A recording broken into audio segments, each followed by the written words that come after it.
cream cheese brand. This is our Level Valley cream cheese. Okay, let's start with our procedure. Okay, step number 1, we are going to add our butter and brown sugar in the mixer.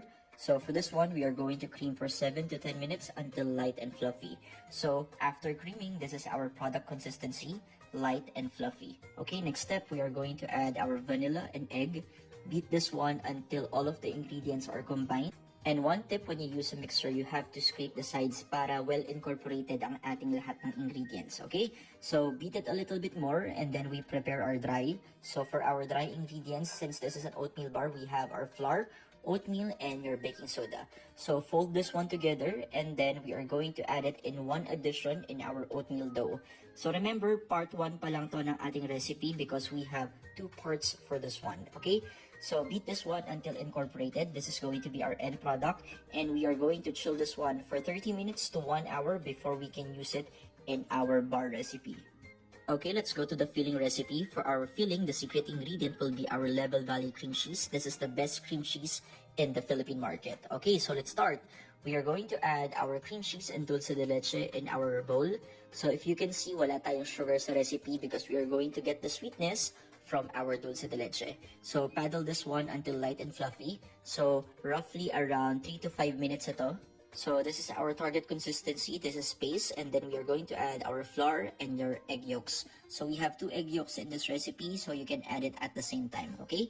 So paddle, and then this is now ready. We can now do the layering. So after chilling your dough, please prepare a 7x5 rectangular pan. So get 3/4 of the dough and then we are going to flatten it.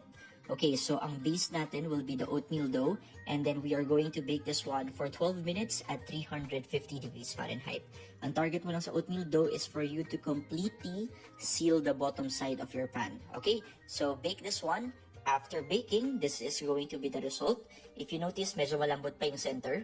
So, ganito talaga ang ating product expectation because that's only halfway big. Okay, next one. Let's spread our filling in the center. This is our dulce de leche and cream cheese. So, using a spatula, flatten it on the surface. You need it very flat because our third layer will be the oatmeal dough. Okay, so for the third layer, think like a puzzle. Okay, so we are going to do puzzle pieces. What you have to understand is yung oatmeal dough nag-expand siya.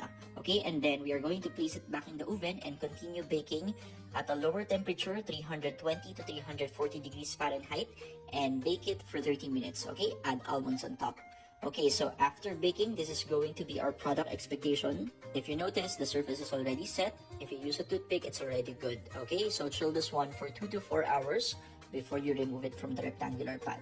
After chilling, we are now going to cut. Remove the bar out of the tray and then we are going to cut. Okay, so using a pastry cutter, we are going to trace 12 pieces. So that's going to be 4x3.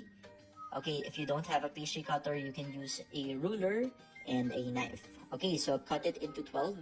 So, since cream cheese bar ito, it's better for you to torch the knife para hindi dumidikit yung filling sa ating knife. Okay?